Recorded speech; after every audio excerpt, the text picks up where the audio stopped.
세상을 살아가다 보면 말을 잘못해서 인간관계를 망치는 경우가 너무나 많습니다. 입으로 망한다라는 말이 그냥 있는 것이 아니겠지요. 나의 말로 인해 누군가에게 상처를 주는 경우도 있고 누군가가 나에게 말로 비수를 꽂는 경우도 있습니다. 의도하지 않았더라도 이런 일은 종종 발생합니다.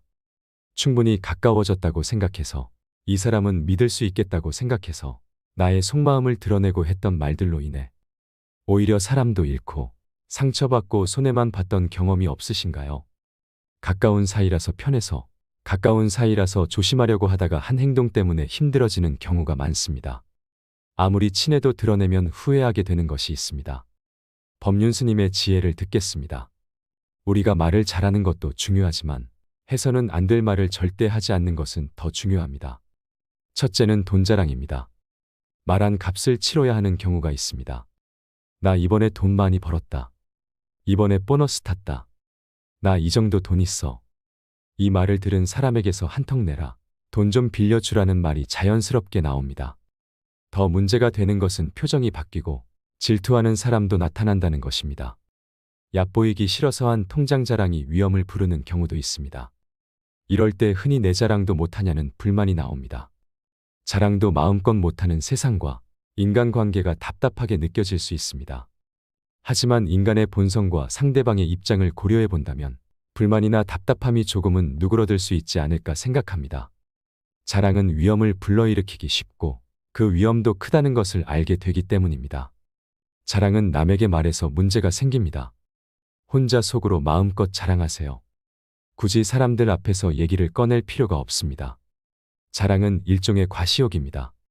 내가 가진 것을 과시한다는 것은 내 얘기를 들어주는 사람, 봐주는 사람이 없으면 소용이 없기 때문입니다. 말했으니 말한 값을 치르게 되고 들어준 대가도 치러야 합니다. 내가 돈 자랑을 했을 때 돈을 빌려달라는 사람이 많아지는 것은 자연스러운 현상입니다. 여유가 없는 사람보다 여유가 좀 있는 사람에게 돈을 부탁하는 것은 자연스럽습니다. 자신이 이런 정보를 줬으니 상대는 기회를 활용하는 것뿐입니다. 친척 생일, 경조사 등에서 얼마나 돈을 낼지 기대하는 사람도 있습니다. 사람의 욕심이라는 게 무섭습니다. 나도 모르게 그런 생각을 하게 됩니다. 너 돈 많다며? 돈 많은데 이 정도는 쓸 수 있는 거 아니야? 하고 바라는 게 생깁니다. 기대에 못 미치면 그만큼 좋지 않은 평이 나옵니다. 소문이 퍼져 더 많은 사람에게서 연락이 올 수 있습니다. 그동안 연락이 뜸했던 친척이 찾아오기도 합니다. 도움을 요청하는 생면부지의 사람들의 연락도 자주 받게 됩니다. 실제로 복권에 당첨돼서 당첨금을 받으러 가면 어떻게 알고 온갖 기부단체들이 돈 좀 기부하라고 그렇게 연락이 온다고 합니다. 얼굴도 모르는 사람이 내가 돈이 있다는 사실 하나만으로 나에게 돈을 요구하고 부탁을 합니다. 돈을 자랑하는 사람 중에는 자랑하고 싶은 마음에 어쩌다 한번 잘 번 것을 이야기할 때가 있는데 듣고 있는 사람은 그 금액을 최대가 아닌 최저로 받아들입니다. 없다고 해도 더 있겠지라는 생각으로 계속 두드려 봅니다. 그래서 현명한 사람들은 돈 자랑을 하지 않습니다. 계속 자랑할수록 여러 부작용이 생긴다는 것을 알기 때문에 조용히 있는 것입니다. 상대의 마음을 아프게 할 수 있고 상대적 박탈감이나 질투를 부를 수 있다는 것을 예상합니다. 기쁨을 마음껏 나누기도 힘들다는 생각에 친구나 인생이 쓸데없고 덧없다는 생각이 들기도 합니다. 하지만 친구가 잘 되면 기뻐해주는 친구는 있습니다. 물질적으로 친구 관계를 판단하지 않고 정신적인 관계로 대하는 친구가 바로 그런 친구입니다. 친구가 잘 됐다는 말에 같이 기뻐해주는 사람이 진짜 친구라지만 그동안 처신이 좋지 않았던 사람에게는 좋은 반응이 없겠지요. 먼저 자신이 그동안 성숙하게 행동했었는지부터 살펴봐야 합니다. 자랑할 때 상대방의 입장을 생각하는 것이 부족하다면 문제가 생깁니다. 내가 돈을 벌어서 자랑하고 기쁠 때 돈 때문에 힘들어진 사람도 있을 수 있습니다. 이런 부분도 생각할 수 있는 깊은 마음과 배려가 필요합니다. 우리는 항상 겸손해야 합니다. 길게 자주 말할 필요 없습니다. 들뜨는 것은 모두가 같이 기뻐할 수 있는 상황일 때 해도 늦지 않습니다. 기쁜 일이 있을 때는 나보다 상대를 생각하는 것이 좋습니다. 앞서 말씀드렸듯이 자랑을 하려면 내 앞에 사람이 있어야 합니다. 그 사람을 배려하는 것은 당연한 일입니다. 배려하기 싫다면 나에게 다가올 과보를 감내하거나 사람 없이 하면 됩니다. 어느 누구도 탓할 필요 없습니다. 질투에 미리 대비하는 사람이 있습니다. 아무리 친해도 조심할 건 조심하는 사람입니다. 이들은 질투는 인간의 자연스러운 감정이란 걸 받아들입니다. 인생이나 인간관계가 허탈하다며 힘들어하기보다 이해와 배려로 이를 극복합니다. 둘째는 친구를 영업 대상으로 대하는 태도입니다. 진국인 친구가 없다며 한탄하지만 정작 나는 진짜 친구를 만드는 노력을 하고 있는지 생각해 볼 필요가 있습니다. 진짜 친구가 아니면 친구는 없다고 생각하는 것은 실수입니다. 가깝지 않아도 좋은 친구가 될 수 있습니다. 그런데 이런 친구를 놓치는 실수를 하는 경우가 있습니다. 그중 하나는 친구를 도구로 여길 때입니다. 나와 친구할 사람을 골라서 사귀고 도움이 안 되면 버리고 마음에 안 들면 언제든지 새로 교체하면 된다는 식으로 접근하는 사람은 정말 크게 후회할 실수를 하고 있는 것입니다. 내가 그렇게 대하면서 진짜 친구, 좋은 친구를 원한다면 그런 희망은 결코 이루어질 수 없습니다. 평상시 친구를 대하는 자세가 내 친구 관계에 그대로 나타나게 됩니다. 친구를 대하는 나의 자세는 어떤가요? 지나온 세월 동안 친구를 도구로 봤던 적은 없는지 곰곰이 생각해 봐야 합니다.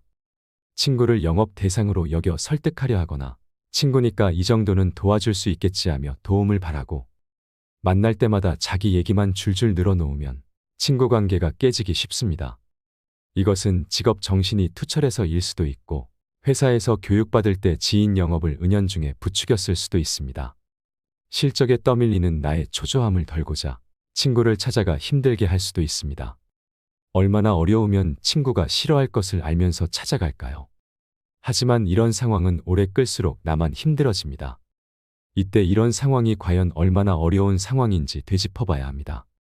친구를 내가 도와줘야 직장을 유지한다면 어차피 직장에서의 생명은 얼마 가지 못합니다. 지인 영업에서 벗어나지 못하는 사람은 회사도 원하지 않습니다. 회사와 나 사이에 누가 손해를 보고 있는지 생각해봐야 합니다. 나는 실적 압박에 시달리면서 인간관계도 다 깨진다면 이것이야말로 늪에 빠진 격입니다. 회사에서 성장할 방법을 찾든지 새로운 직업을 모색해봐야 합니다. 내가 바뀌지 않으면 문제를 해결하기 힘들어집니다. 보통 우리가 영업하는 친구를 싫어하는 이유는 귀찮게 하는 것도 있지만 자신을 이용한다는 생각 때문에 싫습니다. 이것에서 벗어나려면 친구가 필요하다는 말이 나오기 전까지는 말을 꺼내지 않는 것이 좋습니다. 친구의 도움이 필요하다면 솔직히 도와달라고 이야기하는 것이 낫습니다. 차라리 내가 발전할 수 있는 방법을 의논하는 것도 좋은 방법입니다. 친구가 자신을 이용하는 것이 아니라 정말 도움이 필요하다는 것을 느끼기 때문입니다. 셋째는 돈을 빌려달라고 말할 때 정색하는 모습입니다. 평상시 밥도 잘 사고 이런저런 도움을 주었습니다. 그런데 피치 못할 사정으로 돈이 부족하게 되어 이 사람에게 200만 원만 융통을 부탁했습니다. 그런데 돌아온 말이 가까운 사이에 돈거래는 하지 않는 것이란 말을 들었다고 합니다. 뭔가 도움을 얻기 위해서 그동안에 밥을 사고 도움을 준 것이 아니었습니다. 받아먹을 때는 좋아라 했으면서 내가 도와달라고 하니 냉정하게 대하는 태도에 사람에 대한 회의가 생겼다고 합니다. 어려울 때 돈을 빌리려고 했다가 큰 상처를 받는 경우가 있습니다. 가까운 사이에서는 돈거래하는 건 아니라고 봐. 친구를 잃고 싶지 않아서 돈거래는 꺼려져. 돈은 은행에서 빌리는 거야. 라는 말을 듣는다면 어떨까요? 분명 서운한 감정을 느낄 것입니다.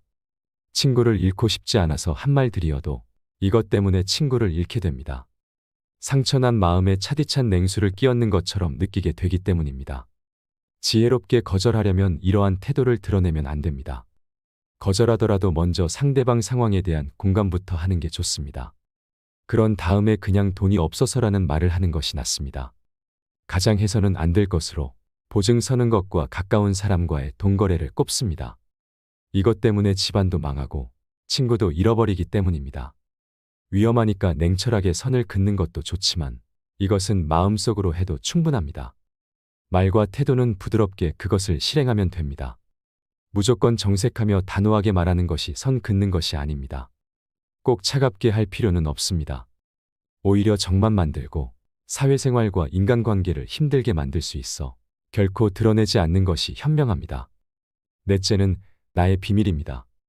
절대 다른 사람에게는 말하지마 하며 내 비밀을 털어놓았던 경험이 있으신가요? 그러다 비밀이 지켜지지 않았을 때 당신의 감정은 어떠했나요?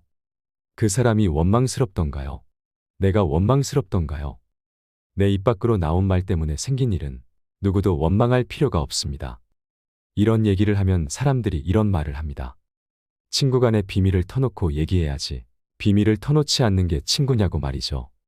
그런데 이 비밀을 가족 관계에서도 터놓고 얘기했다가 발설되거나 오해가 쌓이면서 집안이 난리가 나는 경우도 있습니다. 우리가 너만 알고 있어 하고 말하는 순간 이미 비밀이 아닙니다. 참으로 슬픈 얘기입니다만 이것은 상대방에게 나의 약점을 잡히는 꼴이 됩니다.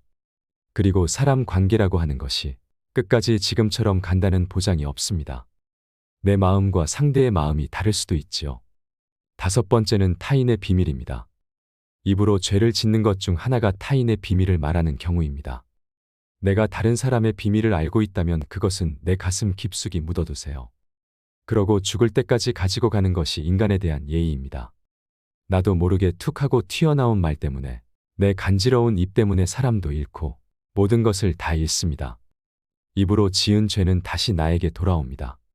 알고 있는 것을 너무 많이 말하지 말고 필요 없는 말을 섣불리 내뱉는 것을 경계하세요. 이것저것 많이 말하다 보면 아무래도 실수할 개연성이 높아집니다. 이것 하나만 기억하세요. 한 박자 쉬고 늦게 말하는 것입니다. 무슨 얘기를 하려고 할 때 꿀떡 한 번 침을 삼키고 조금 더 생각하고 말하는 겁니다. 막상 내뱉은 말을 지키려고 하니 나중에 귀찮아서 후회하는 경우가 있습니다. 기분이 좋았을 때 선뜻 약속을 해놓고는 나중에 내가 왜 그런 말을 했을까? 그랬던 경험이 없으신가요? 그래서 한 박자 늦게 천천히 말하는 게 중요합니다. 천천히 말하는 것에는 효과가 여러 가지가 있습니다. 말을 천천히 하면 목소리가 낮아지고 정중해집니다. 야, 그래 가지고 말이지 뭐. 이런 식으로 말을 하면 말에 무게가 없어 보입니다. 사람이 가벼워 보이게 되죠. 그러나 목소리를 낮춰서 생각하고 말하면 목소리가 낮아지고 정중한 느낌이 듭니다. 사람이 가벼워 보이지 않고 있어 보이게 됩니다. 소위 높은 자리에서 사람들에게 존경받으며 살아가는 사람들이 말을 빨리 하는 경우는 거의 보지 못했습니다. 말을 천천히 합니다. 그것을 사람들이 폼을 잡는다고 하는데 폼을 잡는 게 아니라 폼이 있어 보이는 것이죠. 그리고 말을 천천히 하면 설득력이 높아집니다. 세일즈맨이 물건을 팔 때 말을 빨리빨리 하면 사기를 치는 것 같은 기분이 듭니다. 힘들어 보이고 조급해 보입니다. 그러나 말을 천천히 하면 이해도 쉽게 되고 설득력이 있습니다. 쉽게 흥분하지 않고 감정 조절이 되기 때문에 상대로부터 신뢰를 얻을 수도 있습니다. 더불어서 좋은 인간관계를 위해서는 이것 세 가지만 기억하면 됩니다. 첫째로는 경청하는 것입니다. 이것은 아마 여러분들도 알고 있을 겁니다. 그런데 우리는 경청하는 척하면서 실제로는 상대방 말이 끝나면 내가 무슨 말을 하지? 이것을 생각합니다. 이제부터라도 그런 습관을 버리시길 바랍니다. 내 앞에 있는 사람이 어떤 마음에서 저런 얘기를 하는지를 잘 경청해 보세요. 많은 것이 달라질 겁니다. 두 번째로는 격려하라는 것입니다. 격려는 칭찬하는 것과는 다릅니다. 칭찬은 칭찬거리가 있어야지 칭찬할 수 있습니다. 그러나 격려는 실수를 했을 때도 격려할 수 있습니다. 괜찮아, 잘 될 거야. 이런 말들은 하면 할수록 좋습니다. 좋은 기운이 절로 들어옵니다. 요새 뭐 하쿠나 마타타 그런 얘기 많이 하지 않습니까? 잘 될 거야, 걱정하지 마. 이런 말로 그렇게 격려해 주는 것이 얼마나 좋습니까? 세 번째로는 겸손하셔야 합니다. 너무 뻐기면서 말하지 말고 나를 낮추고 겸손해지세요. 벼도 익을수록 고개를 숙입니다. 사람도 그렇습니다. 나이가 들수록 잘 익어가야 합니다. 이렇게 하면 상대방으로부터 이 사람 참 품격 있게 말을 잘한다. 이런 감정을 갖게 될 겁니다. 품격 있는 그런 화법을 구사하시기를 바랍니다. 우리가 품격이라고 할 때 그 한문을 보면은 입 구자가 3개가 쌓여서 품자가 되어 있습니다. 품격, 품질 다 마찬가지죠. 다시 말해서 품격이라고 하는 것은 말을 어떻게 하느냐에 따라서 품격이 좌우된다는 것입니다. 사람의 격이 달라지게 된다는 겁니다. 그것뿐만 아니라 군자의 군을 한문으로 보면은 다스릴 윤자에다가 밑에 입구자가 써 있습니다. 다시 말하자면 입을 제대로 다스리는 사람이 군자라는 겁니다. 오늘날의 우리 사회는 갈수록 말하는 방식이 아주 험악해지고 있습니다. 사회 지도층이라고 하는 분들도 어떻게 하면 상대방의 마음을 아프게 할 것인지에 신경을 쓰면서 말하는 것 같습니다. 자극적인 말들 속에서 편을 가르는 것이 일상입니다. 참 마음 아픈 현실입니다. 그래서 우리만이라도 화술에 대해서 좀 더 생각을 해보았으면 좋겠습니다. 술수라고 해서 무슨 요령을 피운다는 그런 것이 아니라 어떻게 하면 진정성이 있는 정말 멋있는 말, 좋은 말을 할 수 있을 것인지 거기에 대해서 늘 관심을 갖고 사셨으면 좋겠습니다. 입에서부터 화근이 시작됩니다. 그래서 말을 정말 조심해서 해야 됩니다. 아무리 친해도 절대 들키면 안 되는 모습, 절대 보이면 안 되는 것은 무엇인지 잘 들으셨나요? 인간관계 때문에 힘들어하는 사람들이 많습니다. 오늘 법륜스님께서 말씀하신 5가지만 기억하시면 조금 더 행복하고 고귀한 삶을 누리실 수 있을 거라 생각합니다. 인생을 살아가면서 피할 수 없이 겪게 되는 인간관계의 문제는 우리 인생의 행복을 좌우합니다. 부모와 자식, 형과 아우, 남편과 아내, 스승과 제자, 친구 사이, 그리고 직장에서의 상하 관계에서 우리는 자유로울 수 없습니다. 좋든 나쁘든 어쩔 수 없이 맺어진 다양한 숙명의 인간관계를 우리는 잘 극복해야 하며 가능하다면 좋은 인연으로 바꿔야 합니다. 그것이 행복의 원천입니다. 이상으로 인생 철학이었습니다. 철학이 있는 당신의 삶을 응원합니다.